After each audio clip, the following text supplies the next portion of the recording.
അപ്പോൾ നമ്മളിത് 4 കുഴികൾ ഇവിടെ കുത്തി വെച്ചിട്ടുണ്ട് കണ്ട. 1 2 3 4. അപ്പോൾ ഈ 4 കുഴിയിൽ നമ്മൾ ടിഷ്യൂ കൾച്ചറിൻ്റെ വാഴച്ചെടികൾ നടാൻ പോവുക. അതിന് വേണ്ടിയിട്ടുള്ള സാമഗ്രികളാണ് കൊണ്ടുവന്നിട്ടുള്ളത്. ഓക്കെ. അപ്പോൾ ഇതിൻ്റെ ആദ്യത്തെ ഇൻഗ്രീഡിയൻസ് എന്ന് പറയുന്നത് നമ്മുടെ വീട്ടിലുണ്ടാവുന്ന പച്ചില വളങ്ങളാണ് കേട്ടോ. നമ്മുടെ വീട്ടിൽ എന്തോരം പച്ചില വളങ്ങളുണ്ടോ അത്രയും ചേർക്കാം. എന്താണെന്ന് വെച്ച് കഴിഞ്ഞാൽ പച്ചില വളം ഇട്ട് കഴിഞ്ഞാൽ അഴുകി ചേർന്ന് കഴിഞ്ഞാൽ ഇതിൽ പരം വളം വേറെ ചേർക്കേണ്ട ആവശ്യമില്ല. ഇപ്പോൾ നമ്മൾ ചെയ്യുന്നത് എന്താണെന്ന് വെച്ച് കഴിഞ്ഞാൽ നമ്മുടെ വീട്ടിൽ കൊന്നത്തലപ്പുണ്ട്, അതായത് കൊന്നത്തറയുണ്ട്. കൊന്നയുടെ ഇല ഇട്ട് കഴിഞ്ഞാൽ ഏറ്റവും നല്ല ജൈവവളമാണ്. നമുക്ക് കിട്ടാവുന്നതിൽ വെച്ച് ഏറ്റവും വലിയ ജൈവവളമാണ് നമ്മുടെ കൊന്നയുടെ ഇല എന്ന് പറയുന്നത്. അപ്പോൾ നമ്മൾ കൊന്നയുടെ ഇലയാണ് നമ്മൾ ആദ്യം ഇട്ടുകൊണ്ടിരിക്കണം കണ്ട. അപ്പോൾ ഞാൻ വീഡിയോ എടുക്കുന്നത് കൊണ്ടാണ് അമ്മച്ചീനെ കൊണ്ട് ചെയ്യിപ്പിക്കുന്നത് കേട്ടോ. ഇതിപ്പോൾ ഈ തൂപ്പൊക്കെ വെട്ടിയിട്ട് കൊടുത്ത് ഞാൻ തന്നെയാണ്. ഹാർഡ് വർക്കൊന്നും അമ്മച്ചി ചെയ്യാൻ പറ്റില്ല, അതുകൊണ്ടാണ് ഇപ്പോൾ ഇങ്ങനത്തെ ചില്ലറ പണികളോട് ചെയ്യിപ്പിക്കുന്നത് കേട്ടോ. ഇതിപ്പോൾ നമ്മൾ എല്ലാത്തിനും തൂപ്പ് സമാസം ഇട്ട് കൊടുക്കണം. നമുക്ക് എത്രത്തോളം ഉണ്ടോ അത്രത്തോളം ഇട്ട് കൊടുക്കാം. യാതൊരു ഉപേക്ഷയും വിചാരിക്കേണ്ട ആവശ്യമില്ല വേണ്ട. നമ്മൾ അത്യാവശ്യത്തിന് തൂപ്പ് ഇതേ ഇതിലേക്ക് ഇട്ട് കൊടുത്തുകൊണ്ടിരിക്കുകയാണ്. ഇത് കൊടുക്കണം വേണ്ട. നമ്മളെന്താ ചെയ്യുകയെന്ന് വെച്ച് കഴിഞ്ഞാൽ നമ്മളിപ്പോൾ ഒരു വലിയൊരു കുഴിയാണ് എടുത്തിരിക്കുന്നത്. നിങ്ങൾ കാണണം ഇത് നോക്കിയാൽ എല്ലാത്തിനും വലിയൊരു കുഴിയാണ് നിങ്ങൾ എടുത്തതായിട്ട് കാണുന്നത്. ഇപ്പോൾ ഫസ്റ്റ് ടൈം ചെയ്ത് നമ്മൾ ഇതേപോലെ തൂപ്പ് ഇട്ട് കൊടുക്കുകയാണ്. ഇത് അഴുകി ഇതിൻ്റെ ഒരു ഗുണം എന്താണെന്ന് വെച്ച് കഴിഞ്ഞാൽ ഇതിന് മുകളിലേക്ക് മണ്ണ് വന്നു കഴിഞ്ഞ ശേഷം നമ്മൾ ചെടികളൊക്കെ വയ്ക്കുമ്പോൾ ഒന്നുകൂടി അത് ഉള്ളിലേക്ക് ഇരിക്കും, നല്ലപോലെ വേരോട്ടം ഉണ്ടാവും. അതിനും കൂടി വേണ്ടിയിട്ടാണ് നമ്മളിത് ഈ കാണുന്ന രീതിയിൽ കൊന്നത്തറി ഇടുന്നത്. ഇഴുകി ചേർന്ന് കഴിഞ്ഞാൽ ഏറ്റവും നല്ല വളമാണ്. നെക്സ്റ്റ് നമ്മൾ വളം ചേർക്കാൻ പോണത് നമ്മുടെ വീട്ടിൽ വെച്ചിട്ടുണ്ടായിരുന്ന കോഴിക്കാട്ടാണ്. കോഴിക്കാട്ടത്തിൻ്റെ വളം, അതായത് ഇപ്പോൾ നിങ്ങൾക്ക് നോക്കിക്കഴിഞ്ഞാൽ കാണും പൊടി പൊടിയായിട്ടാണ് ഈ കോഴിക്കാട്ടത്തിൻ്റെ വളം ഇരിക്കുന്നത്. അതാണ് നമ്മളിതിന് മീതിന്ന് ഇട്ട് കൊടുക്കണം. ഓക്കെ. ഇതാ നമുക്ക് ശരിക്കും പറഞ്ഞാൽ ഞങ്ങൾ കണക്കൊന്നും വെക്കാറില്ല. കോഴി ജൈവവളം ഇടുമ്പോൾ കണക്ക് വെക്കാറില്ല. നമുക്ക് നിങ്ങൾ ആദ്യമായിട്ട് വയ്ക്കുന്ന ആൾക്കാരാണെന്നുണ്ടെങ്കിൽ നമുക്കതൊരു അറിവിലേക്ക് വരാൻ വേണ്ടി ഒരു 2-3 കിലോ കോഴിവളം, അത് ഫ്രഷ് കോഴിവളമായാലും കുഴപ്പമില്ല, കുറച്ച് പഴകിയതായാലും കുഴപ്പമില്ല, നമ്മൾ ഇതിലേക്ക് ഇട്ട് കൊടുക്കുകയാണ് കണ്ട. ഇതിങ്ങനെ ഇട്ട് കൊടുത്താൽ മതി. ഓക്കെ. ഈ നെക്സ്റ്റ് നമ്മൾ ചെയ്യണത് നമ്മൾ 2-ാമത്തെയും 3-ാമത്തെയും കുഴിയിലൊക്കെ ഈ ഇലയുടെ മീതെ കൂടെ നമ്മൾ ഈ കോഴിവളമാണ് ഇട്ട് കൊടുക്കാൻ ഉദ്ദേശിക്കണം. കോഴിവളത്തിൻ്റെ ഒരു പ്രത്യേകത എന്ന് പറഞ്ഞു കഴിഞ്ഞാൽ നൈട്രജൻ കണ്ടൻറ്റ് വളം കൂടുതലാണ്. അതായത് ചെടിക്ക് നല്ല പച്ചപ്പിലും നല്ല നീളത്തിലും വലിപ്പത്തിലൊക്കെ ചെടികളുടെ അല്ലെങ്കിൽ കാര്യങ്ങളൊക്കെ വരാൻ വേണ്ടിയിട്ട് കോഴിവളമാണ് ഏറ്റവും ബെസ്റ്റ്. നമ്മൾ യൂറിയൊക്കെ ഇടുന്നതിന് പകരമായിട്ട് വേണമെങ്കിൽ നമുക്ക് കോഴിവളം ചേർക്കാം. അതാണ് ശരിക്കും കോഴിവളത്തിൻ്റെ ഒരു ഇത്. യൂറിയ ഇടാൻ പറ്റാത്ത ആൾക്കാരാണ് എന്നുണ്ടെങ്കിൽ നിങ്ങളെപ്പോഴും കോഴിവളം ഒരു സ്ഥലത്ത് എടുത്ത് വയ്ക്കുക. ഫ്രഷ് കോഴിവളം ഇടുമ്പോൾ ചൂട് കൂടും. മഴക്കാലത്ത് മാത്രമാണ് നമുക്കത് കറക്റ്റായിട്ട് ഉപയോഗിക്കാനായിട്ട് പറ്റുക. ഇപ്പോൾ ഈ കാണുന്നത് ഞങ്ങൾ മഴക്കാലത്ത് കൃഷി തന്നെയാണ് ചെയ്തുകൊണ്ടിരിക്കുന്നത്. നമ്മൾ റോബസ്റ്റ് ചെയ്യുമ്പോൾ ഒരു മഴ തുടങ്ങുന്നതിന് ഫസ്റ്റ് മുന്നേ ചെയ്യുകയാണെന്നുണ്ടെങ്കിൽ നമുക്ക് വേനൽക്കാലത്തേക്കാണ് കൊല വെട്ടേണ്ട പാകം വരിക. അങ്ങനെ ആകുമ്പോൾ നമുക്ക് സുഖമായിട്ട് നമുക്ക് നല്ല വില കിട്ടും. ചുരുങ്ങിയത് 20 രൂപയെങ്കിലും നമുക്ക് നമ്മുടെ റോബസ്റ്റ് ചെടികളുടെ റോബസ്റ്റ് വാഴക്കൊലകൾക്ക് നമുക്ക് കിട്ടും. അപ്പോൾ അതിൻ്റെ ഗുണം എന്താണെന്ന് വെച്ച് കഴിഞ്ഞാൽ ഒരു 40 കിലോനാണ് വരുന്നതുണ്ടെങ്കിൽ നമ്മൾ ടിഷ്യൂ കൾച്ചർ വാഴ വയ്ക്കുമ്പോൾ ഒരു ഗുണം എന്ന് പറഞ്ഞു കഴിഞ്ഞാൽ 35-40 കിലോ എന്തായാലും വരും. ഈ രീതിയിലാണ് ചെയ്യണമെന്നുണ്ടെങ്കിൽ അങ്ങനെ ആകുമ്പോഴും നമുക്ക് ചുരുങ്ങിയത് ഒരു 800-900 രൂപയുടെ ഇടയ്ക്ക് ഒരു വാഴക്കൊല കിട്ടും. അതിന് വേണ്ടിയിട്ടുള്ള തയ്യാറെടുപ്പുകളാണ് നമ്മളിപ്പോൾ ചെയ്തുകൊണ്ടിരിക്കുന്നത്. ഓക്കെ. അപ്പോൾ ഇതിലേക്ക് കോഴിവളം ഇട്ടു. ഇനി നമ്മൾ ഇനി 3-ാമത് ചെയ്യാൻ പോകേണ്ട കാര്യം എന്തെന്ന് പറഞ്ഞു കഴിഞ്ഞാൽ ഞങ്ങൾ ഒരു പ്രത്യേക ഒരു ഇൻഗ്രീഡിയൻസ് ഉണ്ടാക്കി വെച്ചിട്ടുണ്ട്. അതെന്താണെന്ന് വെച്ച് കഴിഞ്ഞാൽ നമ്മൾ ഉമി, പിന്നെ നമ്മുടെ കരിയില കമ്പോസ്റ്റ്, അതേപോലെ തന്നെ എല്ലുപൊടി, വേപ്പും പിണ്ണാക്ക് തുടങ്ങിയ സാധനങ്ങളൊക്കെ മിക്സ് ചെയ്തിട്ട് നമ്മൾ ഗ്രോ ബാഗിലേക്ക് വെക്കാവുന്ന പരുവത്തിലുള്ളൊരു മിക്സാണ് നമ്മൾ ഉണ്ടാക്കി വെച്ചിട്ടുള്ളത്. ആ മിക്സും കൂടി ഒരു 2 കിലോ പാകത്തിൽ, അധികം വേണമെന്നില്ല. ഇതിൽ വേപ്പും പിണ്ണാക്കും സകല സാധനങ്ങളുള്ളത് കൊണ്ട് വേപ്പും പിണ്ണാക്ക്, നമ്മുടെ കടല പിണ്ണാക്ക്, അതിൻ്റെ ഒക്കെ അംശങ്ങളുള്ളത് കൊണ്ട് നമുക്ക് കുറച്ചിട്ടാൽ മതി. ഓക്കെ. നമ്മൾ നെല്ലൊക്കെ പുഴുങ്ങി ഉണക്കി കുത്താൻ കൊണ്ടുപോകുമ്പോൾ നമുക്ക് ഉമി കിട്ടും. ആ ഉമിയൊന്നും ഞങ്ങൾ കളയില്ല കേട്ടോ. ഞങ്ങൾ ഇതേപോലെ ഗ്രോ ബാഗിലേക്ക് വെക്കാവുന്ന രീതിയിലാണ് നമ്മൾ ചെയ്യാറ് സാധാരണ. ഇപ്പോൾ നമ്മളിത് ഉമി എല്ലാതും കൂടിയിട്ടാണ് ഇതിലേക്ക് ഇട്ട് കൊടുത്തുകൊണ്ടിരിക്കുന്നത്. ഇതിൻ്റെ ഗുണം എന്താണെന്ന് വെച്ച് കഴിഞ്ഞാൽ നമ്മുടെ ചെടിയുടെ വേര് ഫസ്റ്റ് ഒന്ന് റിലീസ് ആവുന്ന സമയത്ത്, നമ്മുടെ ഗ്രോ ബാഗിൻ്റെ ആ ഇരിപ്പിൽ നിന്നും ഫസ്റ്റ് റിലീസ് ആവുന്ന സമയത്ത് ഈ വളങ്ങളിലേക്കാണ് വേര് ചെന്ന് മുട്ടുക. അങ്ങനെ ആകുമ്പോൾ പെട്ടെന്നുള്ളൊരു ഗ്രോത്തിൽ ചെടി വലുതാവും. നമുക്ക് ശരിക്കും പറഞ്ഞാൽ 2-3 മാസത്തെ വളർച്ച കൃത്യമായിട്ട് നമ്മൾ നോക്കണം.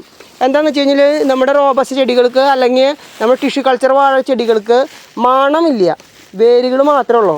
മണം വരുന്നത് 3 മാസത്തിന് ശേഷമാണ് മണം ഉണ്ടാവുക. അപ്പോൾ അങ്ങനെ ആകുമ്പോഴൊരു പ്രശ്നം എന്താണെന്ന് വെച്ച് കഴിഞ്ഞാൽ നേരത്തെ വേരുപടലമായിരിക്കും ഉണ്ടാവുക. ആ വേരുപടലം ഒരു കാരണവശാലും കേട് വരാൻ പാടില്ല, വെള്ളം കെട്ടി നിൽക്കാൻ പാടില്ല, ചൂട് വരാൻ പാടില്ല, ചൂട് ഏൽക്കാൻ പാടില്ല. അങ്ങനെ കുറേ കാര്യങ്ങൾ നമ്മൾ ശ്രദ്ധിക്കണം.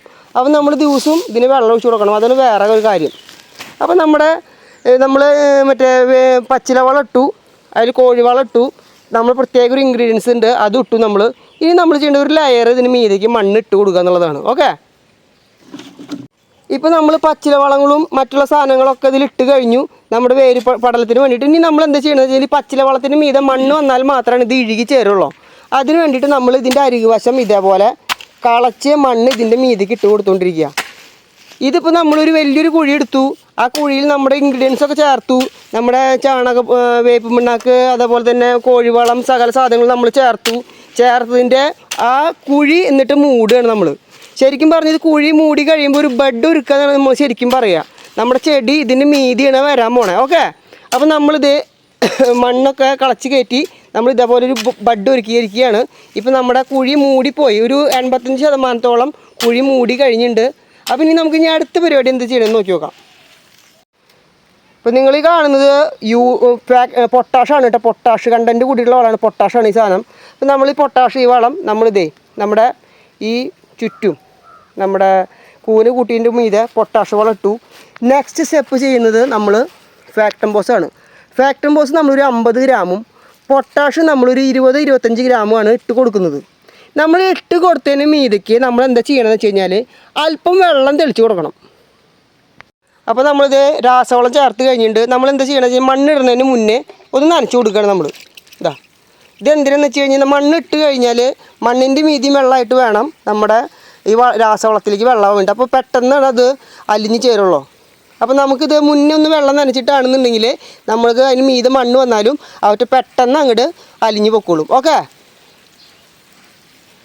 ഇനി നമ്മൾ ചെയ്യണത് എന്താണെന്ന് വെച്ച് കഴിഞ്ഞാൽ ഇപ്പോൾ നമ്മൾ രാസവളം ഇട്ടു, ഇതിന് മീതയ്ക്ക് ഒരു ലെയർ മണ്ണ് കൂടി വരണം. അത് ഇതുപോലെ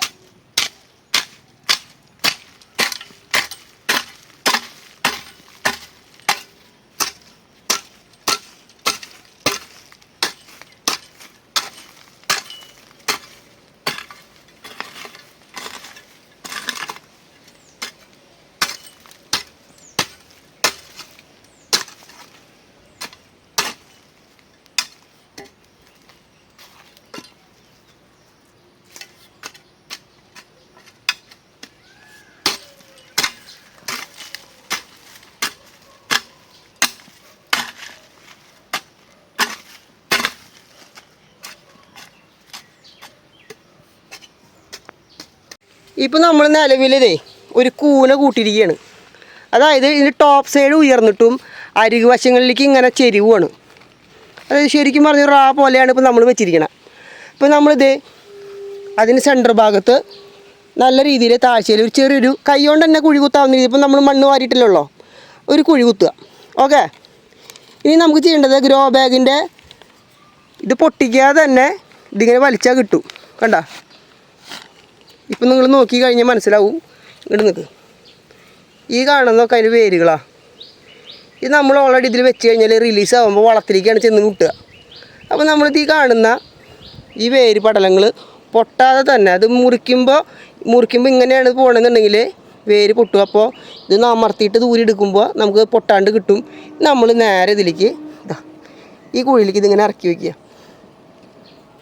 വേണ്ട, ഇപ്പോൾ ഇത് ഈ ലെവലിനൊപ്പമായി നമ്മൾ ബാക്കി വരുന്ന മണ്ണ് ഇതിലിട്ട് കൊടുത്തിട്ട് ജസ്റ്റ് ഒന്ന് അമർത്തി കൊടുക്കുക.